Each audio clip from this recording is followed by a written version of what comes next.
څه مې خپل عمل ښه نه و او څه لږې شان پیسې وې، څه مې خپل زړه کې مستي وه، څه وړې وړې نشې وې، وایي څه ژرنده وه خرابه، څه دانې ورته لمدې وې، څه مې خپل نصیب خراب و، څه د وخت دا تجربې وې، څه یادونه د سپوږمۍ و، څه مې نورې مسلې وې. ژوند که ښه و او که ورانه خو بس وخت او روانو.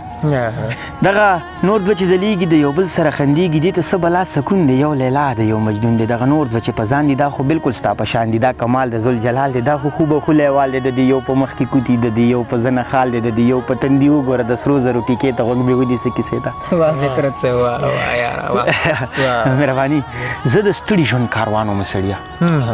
ما جنګ نه کوو روان وم سړیه، دا خو تا راته پاخه برجونه جوړ کړل، زه د صلح په ارمان وم سړیه، دا خو تا راته پاخه برجونه جوړ کړل، زه د صلح په ارمان وم سړیه، او زه منمه څه کمی به راپکې و، فرشته نه وم انسان وم سړیه. ډېر ښه شعر دی، بیا ووایه. زه منمه څه کمی به راپکې و، فرشته نه وم انسان وم سړیه، او د لیوال سره مې څو ورځې پښتو وه، نن پرې ښه ډېر پښیمان وم سړیه. لیوال صاحب سلامونه ملګرو، ګلزمان بېقرار یم د خپلې پاڼې، ګلزمان بېقرار نه تاسو سره نیغ په نیغ یم په دغه تمه په دغه هیله چې روغ جوړ به او د صحت په جامه به قدرمنو یاد دی وي زمونږ دغه هڅې وي، دغه زیار وي د شاعرانو، ادیبانو، لیکوالانو ملګرو سره ناستې کوو، ستاسو دپاره د هغې په ژوند او په فن باندې خبرې کوو. هم په دغه خپرونه کې را سره ځوان تکړه او ښه لیکوال د هېڅ تعریف محتاج نه دی، زمونږ ډېر ښه یار عارف لیوال صاحب ناستې کوي. نو وخت مو نه اخلو، راځئ لیوال صاحب ته په پروګرام کې هرکلی او ستړي مه شئ وایو. لیوال صاحب مننه مو کوو کور مو ودان چې موږ ته مو وخت راکړو او ناستې مو را سره. ډېره مننه بېقرار صاحب، یو جهان مننه قدرمن شي. لیوال صاحب ژوند مو څنګه تېرېږي؟ ډېر ښایسته تېرېږي، ډېر مزدار تېرېږي، د الله نه ډېر شکرګزار یم. لیوال صاحب شعرونه به هم وایو، پوښتنې به هم کوو، شعرونه به وایو، د هغې په منځ کې به پوښتنې کوو. خو اول دغه پوښتنه مې ده چې ځان معرفي کوي، موږ خو مو پېژنو، د هېڅ تعریف محتاج نه یو، نو دغه کتونکي به داسې وي چې زیاتر ملګري به تاسو پېژني، زیات به مو نه پېژني، نو مې ځان معرفي کوي نو ډېره زیاته به ښایي. مختصر تعارف وکړي د ځان. نو خو مې په عارف لیوال باندې نومېږم، ډېر ملګري مې په عارف لیوال باندې پېژني. قائد اعظم ډګري کالج نه مې سبق ویلی دی، ډېر ښه، او لالګیا هم یم، هلې ځلې هم کومه، د اشنغر د سیمې یم، پېښور پاتې کېږم، پېښور کې پاتې کېږم. ډېر ښه دی، ډېر مهرباني. نو لیوال صاحب پوښتنې به وروسته هم کوو، مخکې مې هم یادګارنه وکړه، شعرونه درڅخه اورو انشاءالله، پوښتنې به بیا هم کوو. یو غزل درته وایم، بیا به نور پروګرام به مخ ته وړاندې وړو چې مازدیګر زموږ د کلي عجیبه شان کشاله وه، مازدیګر زموږ د کلي عجیبه شان کشاله وه، د چا حسن په ګډاو د چا مخ باندې خوله وه، زموږ د کور په مخه یو قطار د چنارونو، د سپوږمۍ د کور په خوا کې د خوږو اوبو وله وه. ډېر ښه شعر دی، او زه له هغې په مستۍ یم چې ښه ډېره غریبي وه، زه له هغې په مستۍ یم چې ښه ډېره غریبي وه، یو زه وم، یو ساقي و، یو کاسه وه، یو پیاله وه، او چې زما لالی وژله یو پیری چېرته نه راغله چې په مخ یې تربوزه کو په لاسونو کې اصله وه. ډېر ښه شعر دی، دا ووایه دا شعر وایه. چې زما لالی وژله یو پیری چېرته نه راغله چې په مخ یې تربوزه کو په لاسونو کې اصله وه، او چې ګټلی جنګ یې بایله په لیوال باندې یادېږي، چې ګټلی جنګ یې بایله په لیوال باندې یادېږي، بس زما پېژنګلوله صرف دومره حواله وه. ډېر ښه دی لیوال صاحب، خپل تعارف وکړو نو هم در سره په دې شاعري ډېره زیاته ښه. نو لیوال صاحب پروګرام مخکې وړو، نور څه د ملګري په غوښتنه باندې درته دا یو نظم ډالۍ کوم چې وایي د ستورو راز نظم به خامخا وایي، نو تا ته یاد شي تا به څه ویل غوږ مې ونیسه کیسې ته، تا ته یاد شي تا به څه ویل غوږ مې ونیسه کیسې ته، په سلام یم مورجانې ستا د دنګې حوصلې ته، تا زما په ماشومتوب کې څه خوندونه را پیدا کړل، لږ صحت کې به دې ګوره ستوري څو ځایه جدا کړل، دا چې ښکاري کل جهان کې دغه ستوري په اسمان کې، دا چې مونږ ته په خندا دی یو دغه دی یو دا دی، دا دوه ستوري چې ښکاري یو بیبی د یو بابا دی،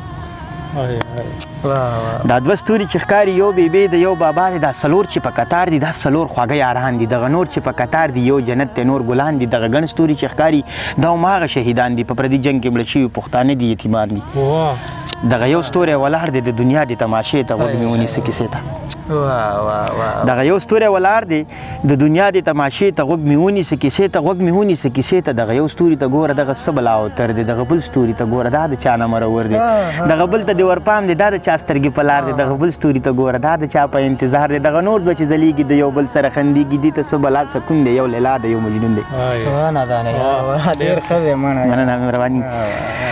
دغه نور دوه چې ځلیږي د یو بل سره خندېږي دي ته څه بلا سکون دی یو لیلا دی یو مجنون دی دغه نور دوه چې په ځان دي دا خو بالکل ستا په شان دي دا کمال د ذوالجلال دی دا خو خوبه خو لیوال دی د دې یو په مخ کې کوتي د دې یو په زنه خال دی د دې یو په تندي وګوره د سرو زرو ټیکې ته غوږ مې ونیسه کیسې ته مهرباني د دې یو په تندي وګوره د سرو زرو ټیکې ته غوږ مې ونیسه کیسې ته غوږ مې ونیسه کیسې ته اوس د شکنه زویه نازولې ستوری ته یې د سپوږمۍ سره په خوا کې دغه ښکلی ستوری ته دغه غلی چې و د دغه غلی ستوری ته یې ویم چې ژوند ترې نه لوګی کړمه لیواله یوې شپې ته غوږ مې ونیسه کیسې ته په سلام یم مورجانې ستا د دنګې حوصلې ته ډېره مهرباني ډېر زیاته ډېره مزه یې وکړه لیوال صاحب یاره لیوال صاحب پوښتنه لرم دغه څومره وخت کېږي شعر و شاعرۍ نړۍ ته راغلي دغه هڅه مو جاري کړې ده پښتو ادب دپاره کار کوئ وخت خو ډېر کېږي د شوق چې ما به لوستل کول د ډېرو ملګرو او لیک مې چې کله خپل شروع کړی نو تقریبا 4-5 کاله کېږي چې زه په حاتم جومات کې وم ډېر ښه دی لیوال صاحب پوښتنې به لږې مختصر کوو لیوال صاحب څومره شاعري ټولګه به تا سره موجود دی یا کتاب یا چاپ دی نه د چاپ دا خبره هم ملګرو سره شریکه کړې او څومره مواد به در سره پروت وي کتاب ته موبایل کې نوم خوښ دی څه نوم به ورته ږدي دا خبره مو ملګرو سره شریکه کړې ده مخکې یا نه ده مو شریکه کړې نو دا خبره مو که ډېره زیاته به ښایي کتاب ته مو اراده هم شته او چې د خاورې لا د ولس لا شوق مې دی چې کتاب داسې په شکل کې ورکړم چې ژوندی پاتې شي د انسان هېڅ پته نه لګي خو کتابونه ژوندي پاتې کېږي نو چې هغه معیاري وګرځي بل تا د نوم تپوس وکړو نو د ملګرو په شمول مې ورله سپوږمۍ تندر نیولې دغه نوم مې ورته خوښ کړی دی او بیا که چېرته د وخت سره بدل نه شو د ملګرو سره نو فلحال خو مې تر اوسه خو مو کتاب نه دی چاپ نو چاپ لا نه دی انشاءالله هلې ځلې روانې دي مواد پوره دي ډېر هم دي انشاءالله خو چې لکه ښه راشي دې خاورې له نو دغه هلې ځلې کوو الله دې وکړي چې ستغه دغه محنت او دغه زیار زموږ تر لاسونو راورسېږي نو ډېر زیات خوشحالي خپرونه مخ تر وړاندې وړو نور شعرونه د ناوړو یا نظم د ناوړو شعرونه په غزلې به ووایو نظم ته بیا راځو نظم له راځمه ښه نظم ته ووایه بیا به راځو د دې ژوند اخري شپو کې د دې ژوند په ختمېدو کې دا خپل نظم د ستاسو په شیشه په وساتت باندې د خپل ولس ته مخې تږدمه ډېر ضروري ګڼمه په موږ باندې حق دی چې داسې نظمونه زموږ لیکوالان راوړي د دې ژوند اخري شپو کې د دې ژوند په ختمېدو کې نظارې به ښکاره کېږي علامې به ښکاره کېږي د قیامت د نشانو نه نشانې به ښکاره کېږي د انسان وژل به عام شي د انسان وژل به عام شي د ایمان وژل به عام شي خور او ورور پکې لاسکې د خپل ځان وژل به عام شي بس د مینې خوند به ورک شي یا د ښکلي رنګ به ورک شي یا په لاس کې به بنګړي شي بس د تورې شلنګ به ورک شي ای غیرت به ترېنه لاړ شي یا قوت به ترېنه لاړ شي خر یو څیز به مقدار بیلي هر سړی به معیار بیلي بیا به هم په ژوند کې تنګ وي هر سړی به قرار بیلي فحاشي به پیدا کېږي بې شرمي به پیدا کېږي د عزت پروا به نه وي بې عزتي به پیدا کېږي ننګیالي به ټول پناه شي نرښځي به پیدا کېږي عجیبه پیغلې به راشي عجیبه کانې به وکړي نه به نر وي نه به ښځه عجیبه جامې به وکړي عجیبه پیغلې به راشي عجیبه کانې به وکړي نه به نر وي نه به ښځه عجیبه جامې به وکړي پخوانۍ پیغلې به نه وي ملالۍ پیغلې به نه وي د پښتو په جامه پټې پښتنۍ پیغلې به نه وي یو ناسور به را پیدا شي یو دستور به را پیدا شي څوک چې څومره بې شرمېږي بس عزت به یې سوا کېږي همغه کیسه شروع د لیونو پښتنو وورې هم هغه نهره شروع د شملو پښتنو وورې دغه ښځې دې زی وینم چې نور په مخ کې نه وي شکل ټولې د سړو وي په نور جسم زنانه وي سر له غړه پکې هاندي محفل ټول د نارینه وي بد هېڅ چاته نه لګېږي د قیامت دا نشانه وي د قیامت دا نشانه وي ډېره مننه غزل ته راځمه د دوو میونو زړونه په ایمان ورله راځي د غره په ویښ کې ونه ده توتیان ورله راځي د زړه په رنځ اخته ده سایې ماته کېږي جینۍ ډېره اوتره ده پیریان ورله راځي په رنځ نه پوهېږي حکیمان او طبیبان ساختونه ورله لیکي او مولیان ورله راځي په رنځ نه پوهېږي حکیمان او طبیبان ساختونه ورله لیکي او مولیان ورله راځي او د لیوال د کوره چغې تر اسمانه پورې لاړې دا خلک ولې ژاړي ګاونډیان ورله راځي ډېره مننه دا مې په خپل پښتنو باندې لیکلی و چې اوري د لوی لښکر سړی مې وغورځېدو د لر او بر سړی مې وغورځېدو بیخي په منځ املا کې ولګېدم بیخي د سر سړی مې وغورځېدو واه واه د لوی لښکر سړی مې وغورځېدو د لر او بر سړی مې وغورځېدو بیخي په منځ املا کې ولګېدم بیخي د سر سړی مې وغورځېدو بیخي په ماتو حوصلو ولاړ یم د توت سنګر سړی مې وغورځېدو بیخي په ماتو حوصلو ولاړ یم او د توت سنګر سړی مې وغورځېدو هغه د ښار خلک پرې ټول مین وو هغه د غر سړی مې وغورځېدو هغه د ښار خلک پرې ټول مین وو هغه د غر سړی مې وغورځېدو لیواله خپې په ځمکه کلکې کېده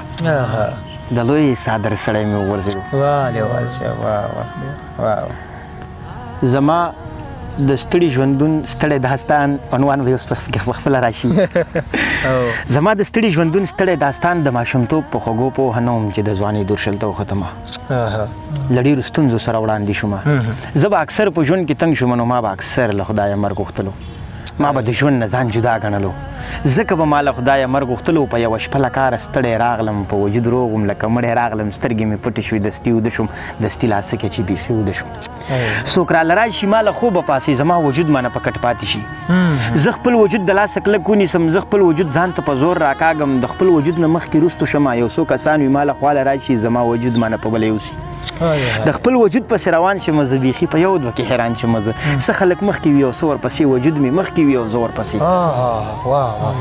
څه خلک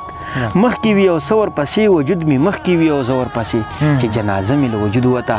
بیا یې اوږو باندې راپورته کړمه خپلې ډولۍ سره په خپله سیبه د کلي بر کنډو ته وختمه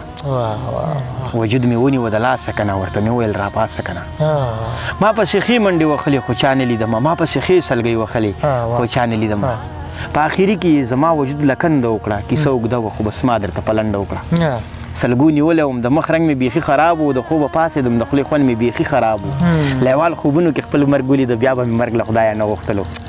بیا به مې مرګ له خدایه نه ډېر ښه دی لیوال صاحب یاره زه د ستړي ژوند کاروان وم سړیه ما جنګ نه کوو روان وم سړیه دا خو تا راته پاخه برجونه جوړ کړل زه د صلح په ارمان وم سړیه دا خو تا راته پاخه برجونه جوړ کړل زه د صلح په ارمان وم سړیه او زه منمه څه کمای به راپکې و فرشته نه وم انسان وم سړیه ډېر ښه شعر دی بیا ووایه زه منمه څه کمی به راپکې و فرشته نه وم انسان وم سړیه او د لیوال سره مې څو ورځې پښتو وه نن پرې ښه ډېر پښیمان وم سړیه لیوال صاحب واه ډېره مننه لیوال صاحب کور مو ودان چې موږ سره مناستی جوړ کړو